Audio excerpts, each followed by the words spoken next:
everyone, welcome back to my channel. It is Allie Robinson back at ya again. You like that one? Back at ya.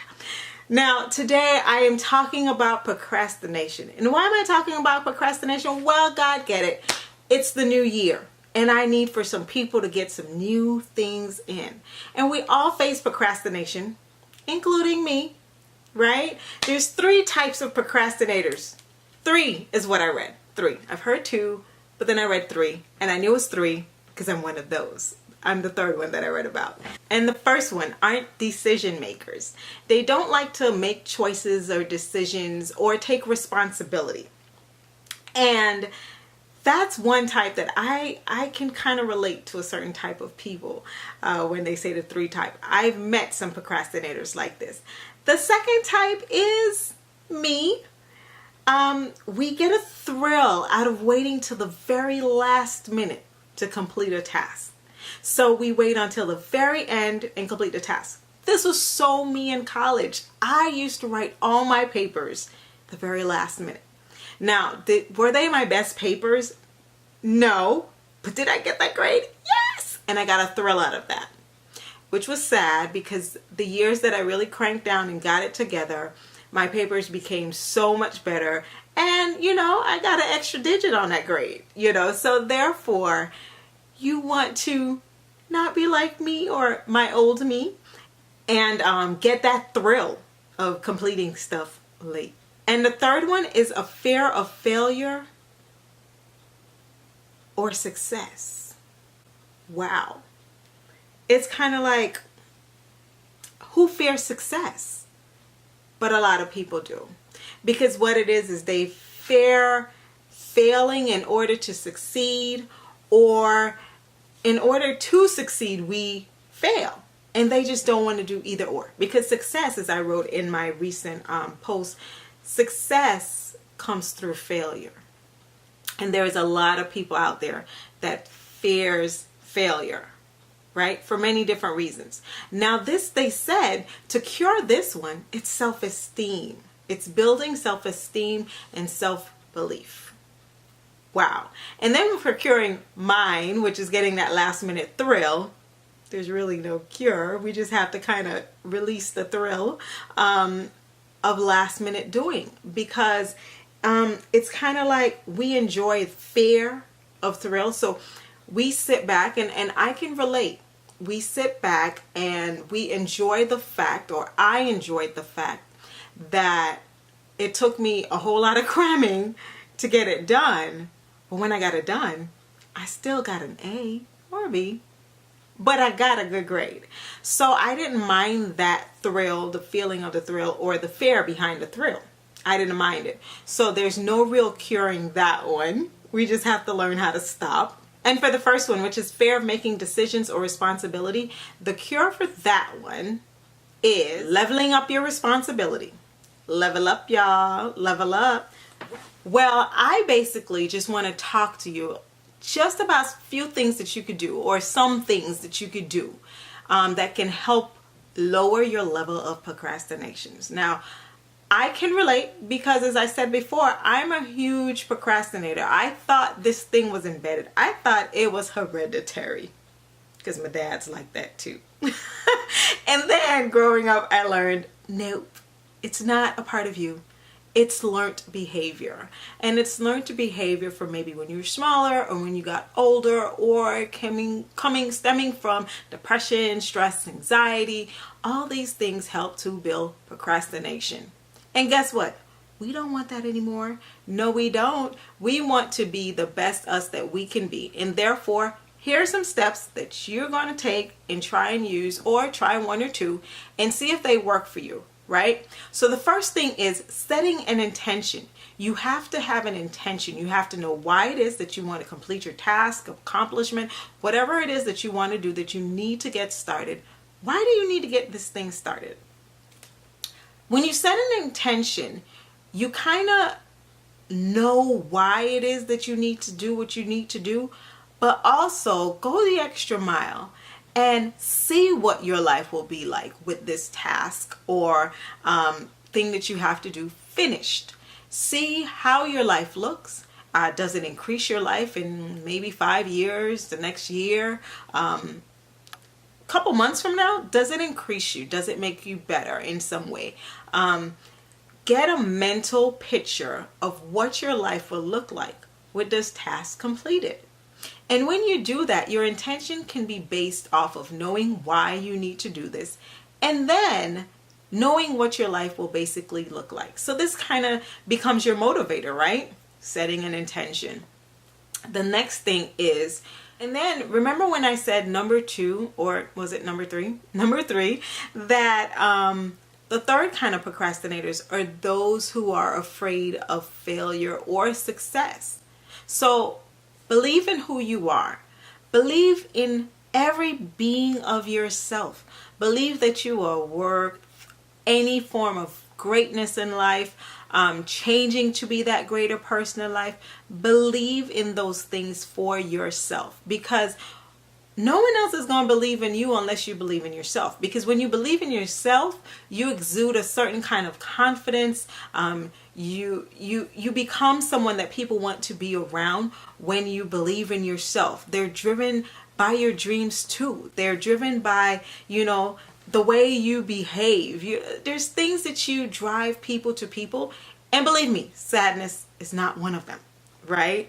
Because you're promoting those kind of people around you to increase your sadness, to increase the fact that you think you're not good enough. But you are good enough. You are worthy of everything that is great in life, and you are worthy of the best things for yourself. So if you believe in yourself, you will start to see that you deserve a little bit better, or you deserve a whole lot more better, and you will get your little butt up off of that cell phone, or I was looking for my cell phone, off of that cell phone, or off of the bed, the couch, watching TV, whatever it is that you do, just not to get something done. And that sometimes includes polishing your nails, because you realize that your nails need to be done when you start doing something. The next thing is create a positive environment for yourself, others, and your thoughts. So positivity is something that we really need. It's something that drives us. And when you create a positive environment, you are creating people around, you're bringing people around you who are where maybe you want to be, or maybe higher, maybe just a step further, but where you want to be. Don't hang around people who are just like you or a little bit worse than you, because those people are going to help to motivate you to stay exactly where you are.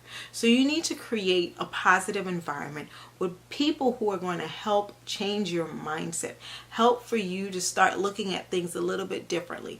Because when you are around others who are doing what they're supposed to be doing, getting up and completing their daily tasks, moving towards their dreams and goals, you're going to start to move towards your dreams and your goals, and you're going to get those tasks done. Also, when I say yourself, create a positive environment for yourself, including your thoughts.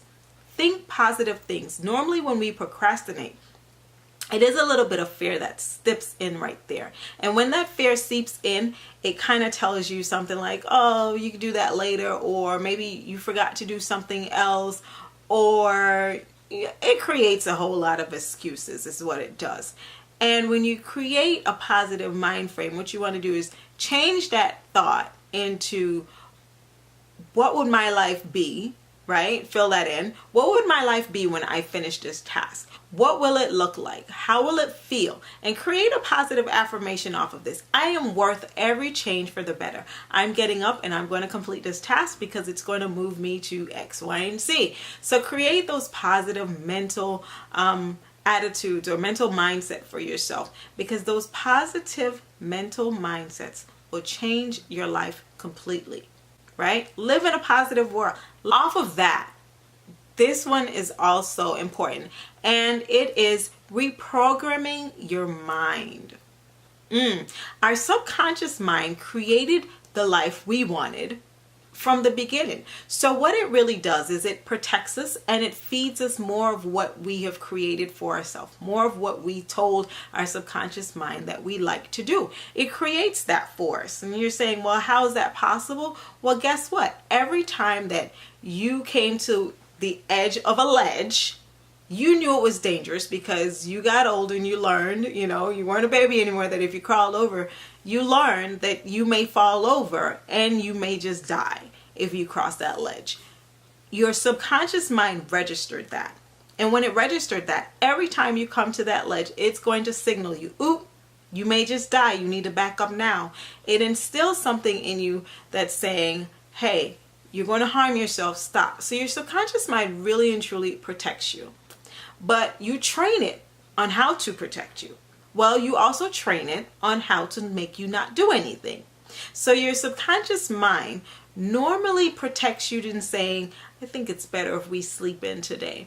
Or I think it's better if we just wait till tomorrow to get that paper done. Well, that's you doing that so often that your subconscious mind has now wants to do just what you've programmed it to do.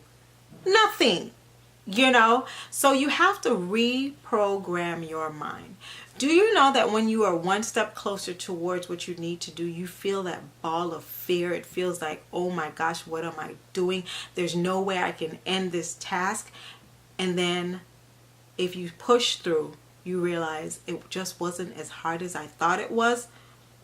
But if you stop, you never get to that chance of knowing what it ever could have been, how hard it really was, because you never tried. Well, you have to try. And trying, pushing through that feeling of stopping, the feeling of fear, the feeling of your subconscious mind trying to tell you, listen, I think it's best we not do this. No, you push through anyway, and you do it. And when you do that, you gain a feeling of accomplishment. You feel accomplished. You feel like you have really made it, and you can do it again, and you can do it more and more and more. Well, that's the feeling you want to start creating. And that is what you want to start signaling to your subconscious mind as to how we should be feeling. This is how I want to feel all the time. Number 5. Well, did I count them? No, I didn't. So the next one is planning. Planning your days, plan your tasks, put them on paper. I know everyone says to put them on paper. I get it. I used to hear it all the time. I put it on paper and I never got around to it. And the reasoning behind that is because they told me to do the hardest task first.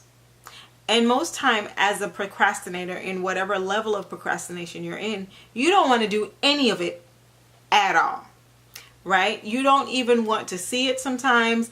When you walk up to it, you just want to walk away. So on the flip side, I learned that if you complete just even 5 or 10 minutes of that task per day, it gets you further than doing nothing at all.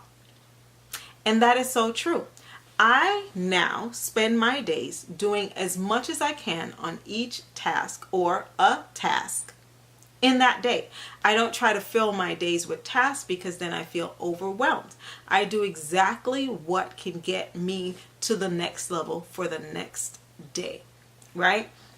So if I sit and I'm writing, once I sit and write, the minute I know that my mind stopped thinking I have nothing more to release, I'm okay with that because I can come back to this paper later or tomorrow.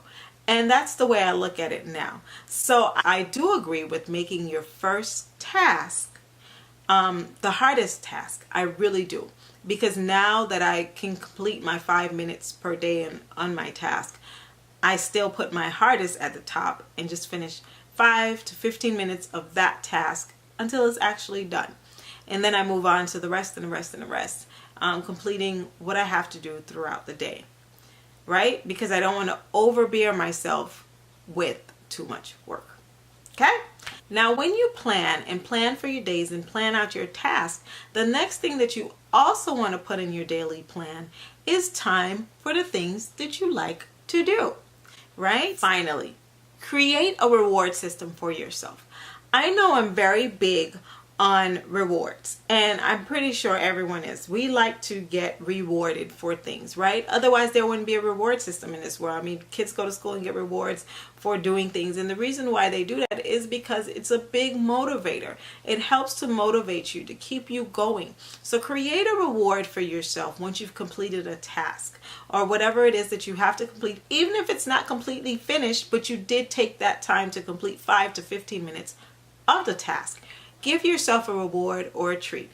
I know that when I do things that I don't like to do, which is, well, let's not say I don't like to do it, because I don't mind cleaning up. And I clean up because I get the reward of having a clean home and smelling candles that I like to light. So with that, that's my reward for cleaning my home, is having candles that I light up and I can sit back and enjoy the clean ambiance. But you want to create a reward system for yourself, whatever it may be. Even if it's that thing is getting on social media or watching your favorite TV show, that reward is going to feel much sweeter once you know that you actually completed the task or part of the task, right? Thank you so very much for watching my YouTube channel today. Go ahead and comment in the box below which one of these 6 tips that you plan on using in your life. And also, which one of the 3 procrastinators are you? Also, guys, I just recently signed up for my Instagram. Woo!